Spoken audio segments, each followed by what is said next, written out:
Hello everybody and welcome to another exciting episode of the Jack the Lad podcast. On today's episode we've got on Tom Collins, who I came across on Instagram looking incredible, I might add. No homo intended. Welcome, Tom. Hello mate, how's it going? Thank you very much for having me on. I think, like I said to you when we did the preamble, it staggers me that anyone wants to talk to me about fitness and my stop-start journey anyway. Well, I mean, looking at your Instagram, I don't understand why you think it's outrageous that someone would want to talk to you, to be honest. You show people what they should be doing in the gym. You show you what, like today you did your workout and you show your splits, you show it, the individual equipment, like the equipment that you're using, how you're using it, all the rest of it. And obviously, like I said, like with your, some of your physique competitions and stuff like that, and obviously that you've, done very well in them. I just think that someone like yourself and I'll let you tell your story. I'm sort of blabbing on, but what got you into fitness in the first place? Well, to be honest, it's a bit of a stop-start journey. I mean, when I was a kid, I always remember being active, right? So we moved around a lot. My dad was in the military, in the army, so we moved out to Cyprus, lived in Germany. And I just remember always being out, just whether it was in Cyprus at a young age, just sort of out in the Bondi or the desert, just running around, playing sports at school, all of that stuff. I just remember being out, but I didn't really participate in sport or fitness or anything like that to any sort of high level. I went away to boarding school when I was 11. Started getting a little bit more, into organised sports. Did PE at GCSE, and I think I just enjoyed sport. I enjoyed hockey and water polo and athletics and just all the other sports that were on offer. Fast forward a few years, and I've gone to university. I've drunk probably way too much. I've partied way too much. And after a stint abroad, I went and trained to be a skiing instructor, scuba diving, dive master, and again, all just outdoor activities, but again, not really focusing on fitness or sport as in competitive sport. Went through Sandhurst, so the Royal Military Academy Sandhurst, officer training for the army, and started realizing that actually the army was just this phenomenal place where part of your job is to be fit, and they would prescribe you 3 to 4 fitness sessions as part of your work time throughout the week. And I'm not someone who shies away from hard work, so I absolutely put in the graft on those sessions, but never did anything outside of them. I'd see my soldiers, and I'd see like the other young officers and troop commanders working really hard outside of their PT times to get fitter, and it just wasn't me. I was too interested in mess life. I was too interested in adventure training and just doing sport and just enjoying myself rather than actually focusing. And that was pretty much the way of things for a number of years, and then. Around about the time I hit 30, I'm 39 now, easy. Around about the time I hit 30, there was a bit of a perfect storm. So I had a quite sedentary job. I was something called an adjutant, working long hours, sat behind a desk. And I distinctly remember it was about 11 o'clock at night. I stood up from my desk and I was walking out of regimental headquarters. Now, the regimental sergeant major had a mirror just outside of his office, where if you were going down to see the commanding officer, you'd be all smart and you'd check yourself over in the mirror. And I walked past this mirror and I had a Domino's pizza box under my arm, as was becoming far too common because the camp gates were right near my office. And I caught sight of myself in the mirror and I was like, oh my God, you have started to get a little bit too chubby for my liking. And that was the sort of first time I'd realized that I'd let myself go, and I just wasn't particularly happy with the way that I looked. It was getting far too easy to make excuses as to why I wasn't on PT. Well, I'm the adjutant. I'm busy. I'm sat at a desk. And that was the first sort of marker. And I started doing something about it. I started, just tidying up my diet a little bit. And I essentially just really intuitively was like, well, if it seemed as though it would be bad for me, I wouldn't eat it. So it seemed as though chocolate, sweets, Coke, they would be bad for me. So I just cut them out of my diet. And that was the first time that I really recognized that nutrition plays such a fundamental part in fitness, healthy lifestyle, etc. The second thing was that I had a really cool relationship with my granddad. He used to serve back in the day as a Royal Engineer, much like my dad. Both of them were super happy when I joined the Royal Signals, and I had this incredible relationship, but it was formed of that sort of army banter. He would talk about how fit he had to be back in his day, and I would say, yeah, well, I've done 2 tours of Afghanistan, Grandad. And he'd be like, yeah, well, come back to me when you've done 5 tours and they're all a year long and you spend them just digging a hole. I've seen pictures. He was absolutely shredded. And I'll say, and at this point, in a previous job, one of my staffies had said, why don't you like your fizz? I didn't. You like your fizz. Why don't you do a triathlon with me? I was like, okay, sure. So he lent me a bike, a wetsuit, bike shoes, triathlon shorts. So essentially the only thing that I turned up with to this triathlon that were my own were my trainers and a t-shirt. And I'd done this sprint triathlon around Eton Dorney. I was terrible. I spent about 7 minutes in each transition, just huffing and puffing and just looking around, and I was terrible. But I did certainly enjoy it. So Grandad and I used to have this banter, and I said, "Yeah, well, I've done a triathlon now. I'll do an Ironman." And he was like, "Yes, mate, you are all mouth and no trousers, sunshine. Never, never." And it went on for years, this banter. And then very sadly, he passed away the night after a family wedding. And it was in a hotel. My mum ran down to my room, got me upstairs. I could see he was absolutely dead, definitely. But my gran was in the room. And what I didn't want to do is I didn't want to just leave him. So I went to work offering basic life support, BLS. I got my gran out of the room. And when the paramedics came, they sort of looked at me as if I was a bit strange, performing BLS on essentially what was a dead body. But, I made my choice at the time to try and offer some kind of comfort to my gran. And that had a real profound impact on me, because on the train home, I realized that I never, it sounds a bit morbid, but I never got to prove the old git wrong. Like I never got to show him what I could actually do. So on the train home, I booked Ironman Wales and the Outlaw, same distance, the Outlaw full triathlon in Nottingham. And that gave me something to train for.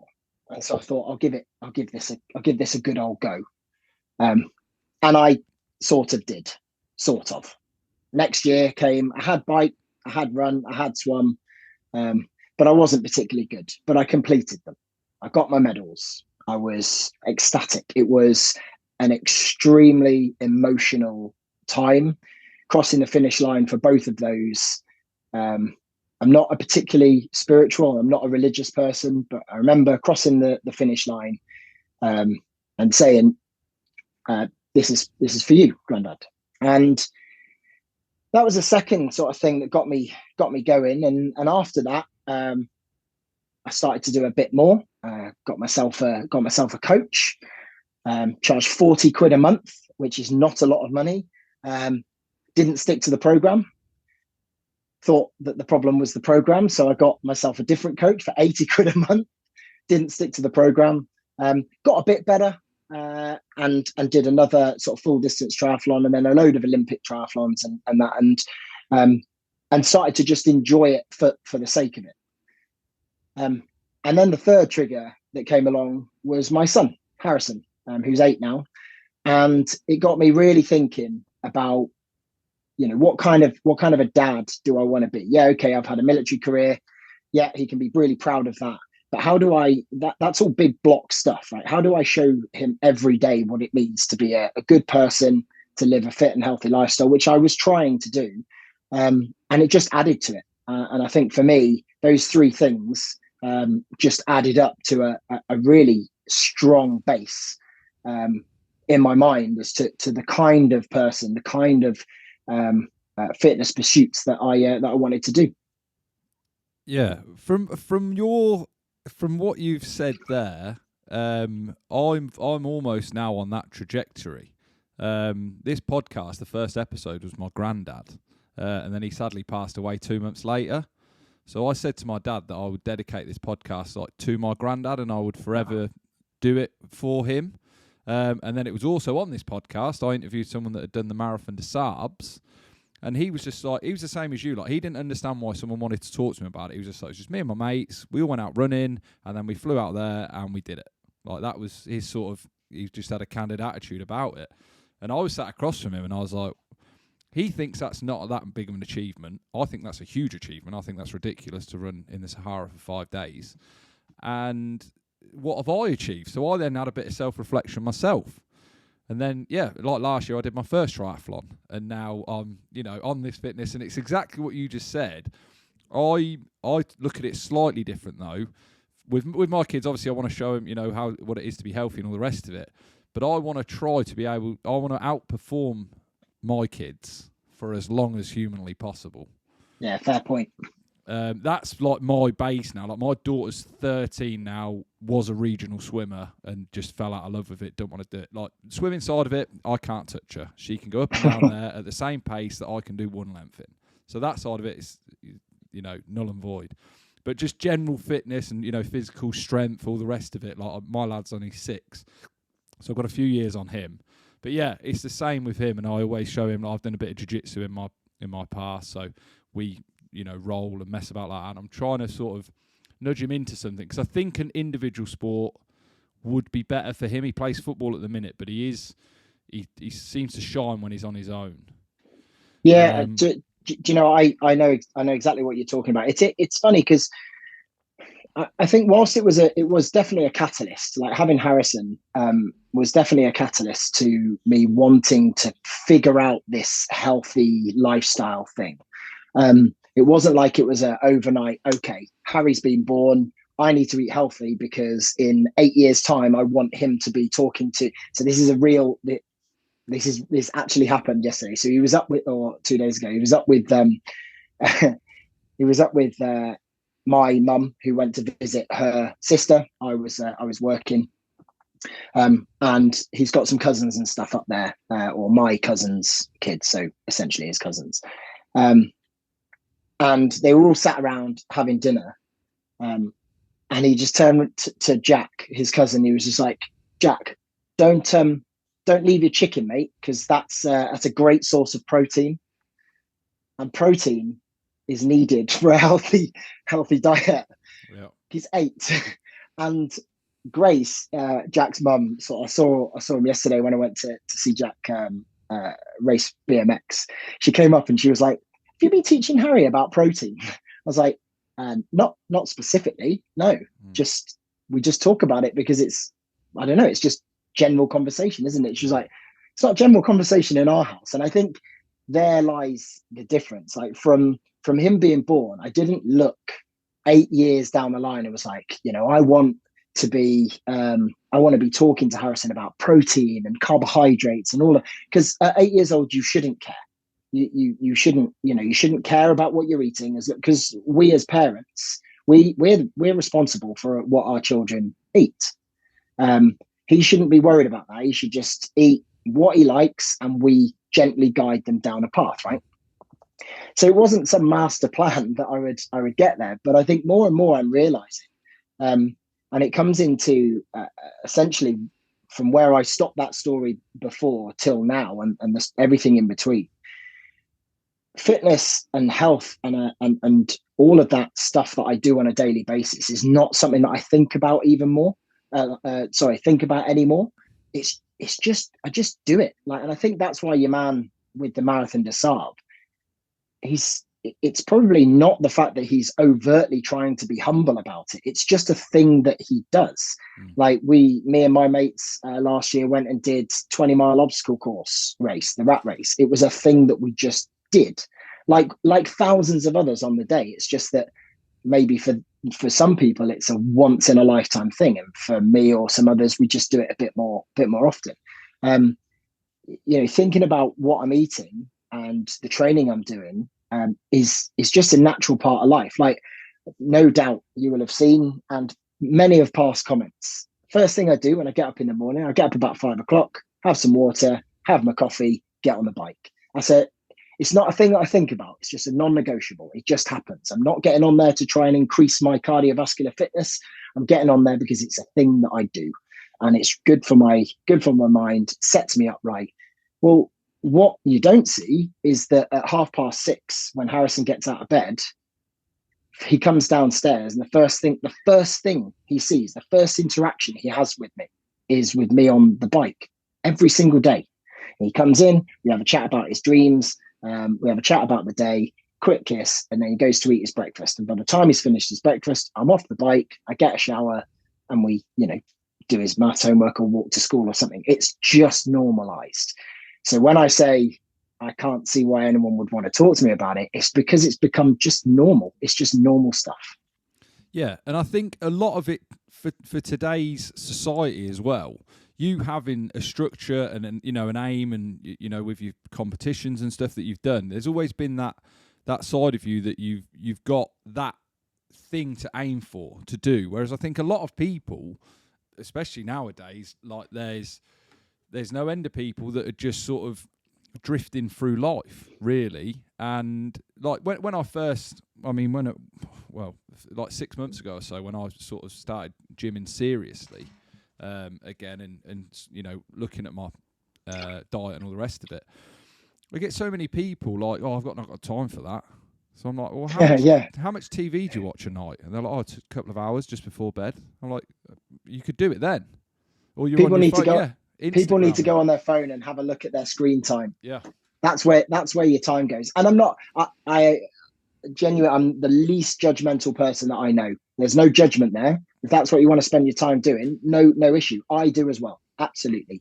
I've got a little terrible little addictive game going on at the minute about shooting from towers and stuff, and that's my toilet time and whatever. But it's not that. It's the people who then complain about not having the time. Yeah. It's like, well, you can have that time. You just have to prioritize your effort. But something interesting that you said about there, about having those goals, about having that sort of that target. And I totally agree. But those goals and targets can be very, very fluid. They can be everything from a race you've got to prepare for, or a bodybuilding competition or something, to the rather ethereal sort of big hand, small map target that I set myself in 2021. And it was essentially to do something every day. Just do something. It doesn't matter what it is, just do something. And I think it was born of the fact that after I had my mini little, oh God, you're getting a bit chubby, and foray into Ironman and such. I took a step back from racing when I moved to London, because I got a job in MOD main building. The time pressures were enormous. I was trying. I got an au pair, trying to get backwards and forwards to work and home. Sometimes I'd have to get up at 3 o'clock in the morning to leave the house at 4, because I needed to make it across to Bristol for a meeting, and then I would have to get back on the train, get back to London, get back up to Kingston. So I started to just commute, and it was an active commute, and it was 20 kilometers on the bike there, 20 kilometers on the bike back. And I just started to do that, and I started really enjoying it, and I started getting a bit fitter. So it was then, okay, well, maybe I could just run those 20 kilometers in, do a day's work, get the train back. Then it was cycle in, run back, run in, cycle back. And then I found out of nowhere, I was getting the train in the morning. And if it was nice and sunny, when I would set off to go home, I would run along the Thames, like 30, 35 kilometers just to get home and then start again. And this became very, very normal. I realized I didn't need those external goals to just keep myself fit. This was just, well, it's just building habits into my life. My second year in London, I got back on the goal sort of train, but it wasn't a particular race. It was for a friend of mine who had just set up a charity, which was all about prescribing physical activity for cancer patients. Now, you and I will probably, because we're relatively educated individuals, or at least commonsensical in my case, doing exercise is good for all illnesses, is what I would say very generally. But the focused research into that area was really limited. So that's where he set up his foundation to do. And I started to put together a plan for what my year was going to look like. And there was like ultra marathons all over the place and triathlons and obstacle course races. And I essentially I hashtagged it. I think it was my hardest year. And I wasn't training specifically for those events. I was just training and then just going doing the events. And it was brilliant. And then I moved jobs, completed all that. Best year ever. It was just incredible. And then when I moved to my next job, to squadron command of my beloved Gurkhas, is when lockdown hit. And at the time I was training for the London Marathon. Times were looking pretty good. I'd shifted all my focus onto marathon training because I was like, once in a lifetime, got into the ballot, not going to waste this. Timings were looking pretty good. I was on for probably a 250. I was like, this is excellent. And then, of course, lockdown cancelled. And I realized that I'd once again pinned everything on an event. And as soon as it was cancelled, my training collapsed. And I was like, it was easy to make an excuse not to train. And so I started picked it all back up again, started enjoying training for training's sake. But then in 2021, like I think it was whatever time in December that Strava throws its statistics out. It said, you've been active for 244 days this year. And I was like, bloody hell, I'm pretty happy with that.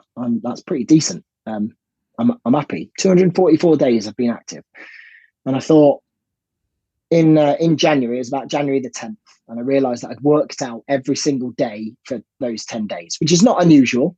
But I'd worked out every single day for 10 days. And my thoughts strayed to active for 244 days last year in 2020. And I was like, if that number on December the 31st, 2021 said active for 365 days, that'd be quite cool. I'd be quite happy with that. And so I set out on this do something every day journey over 2021. And now that something could have been a run, bike, yoga session, strength, CrossFit, whatever. Didn't matter. Just do something recordable on my watch.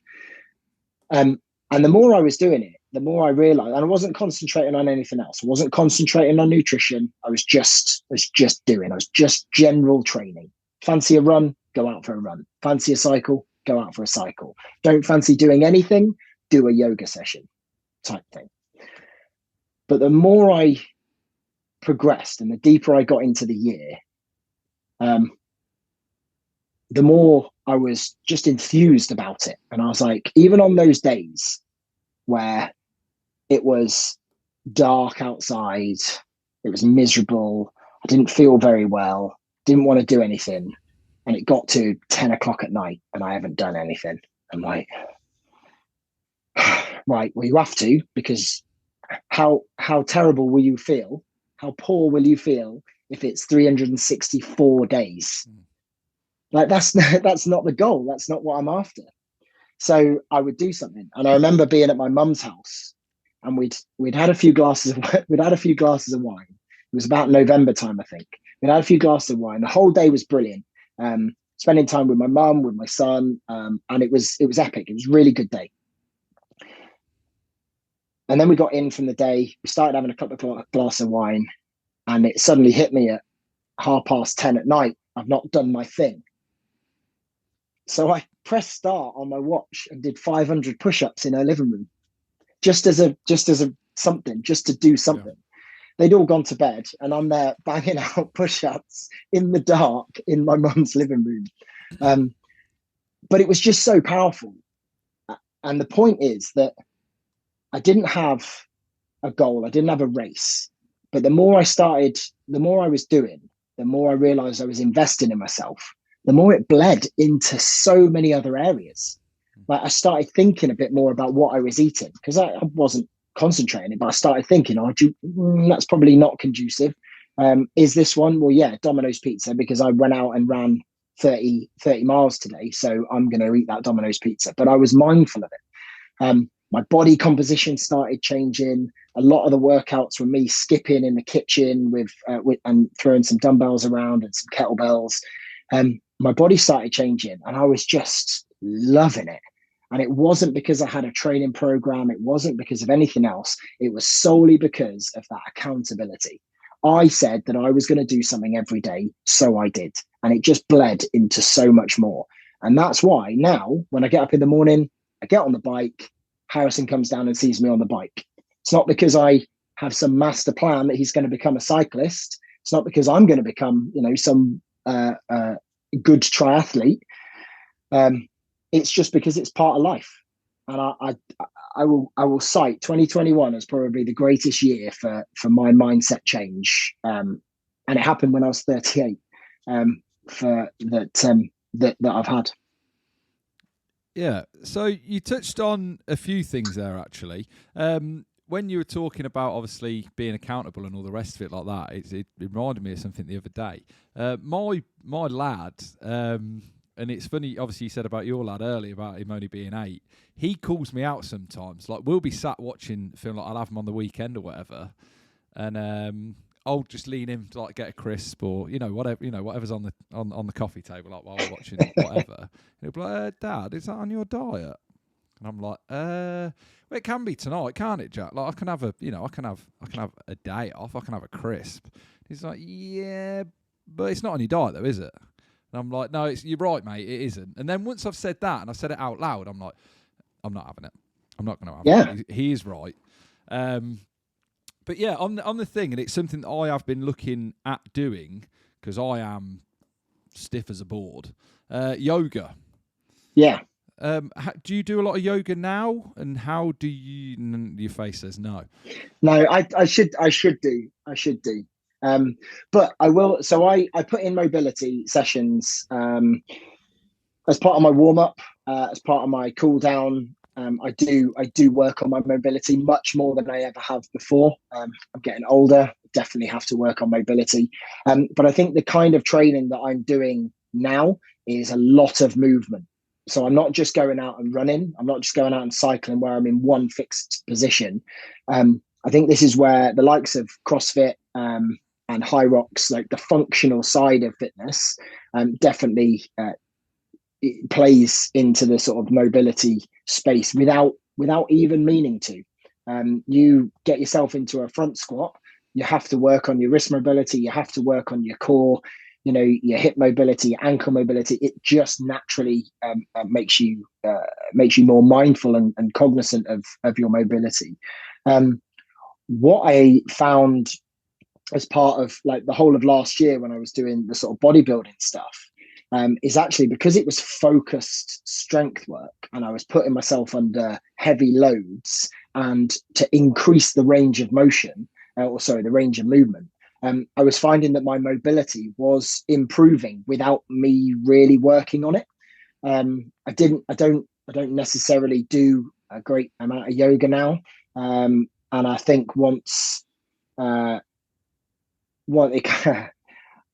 just like we've just talked about, it does for me come down to time.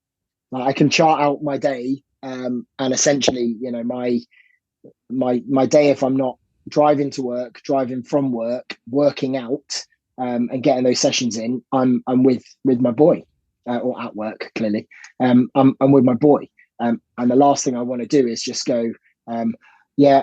I know it's 6:30 and I should be making your dinner, but let's just move this coffee table out of the way because I need to get my yoga mat out.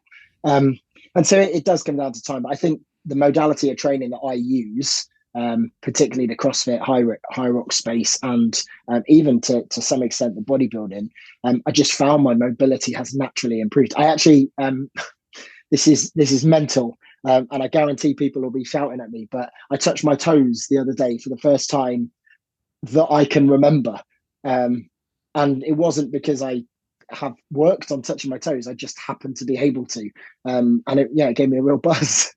Yeah, nice. That's like a major thing within the footballers. A lot of footballers can't touch their toes for some reason. But that is one thing that I've always been able to do. I can almost now, with obviously training a lot more and stretching out and stuff, I can almost get my fingers right over my toes now. Oh, nice. But that's it. My hip flexors, steel cables. It's horrendous when I'm trying to squat and stuff like that. It just hurts. So that is something I need to look into, definitely. So obviously I'm very aware of the time, counting down in the corner. Do you want to do a second episode? And then we can... I'd love to come back, yeah. We can wrap this one up now, and then we can get into it, and we can talk about, obviously, your physique competitions and all the rest of it, and get into the nitty-gritty, and obviously the business side of it as well. Yeah, that'd be really great. All right, perfect. Well, thank you very much for coming on the podcast today, Tom. It's very much appreciated. Do you want to give everyone your social medias and whatnot? Little photo there. Yeah, sure. So I am an online fitness coach, and if you just put in PT with TC, you'll find me on Instagram. You'll see a hell of a lot of essentially just workout dumps and funny reels. I love a good trend, but I'm starting to push out a little bit more education content. But head on over and see if you like it. Perfect. Well, thank you for listening, everybody, and we shall see you next week. Nice one. Cheers, mate.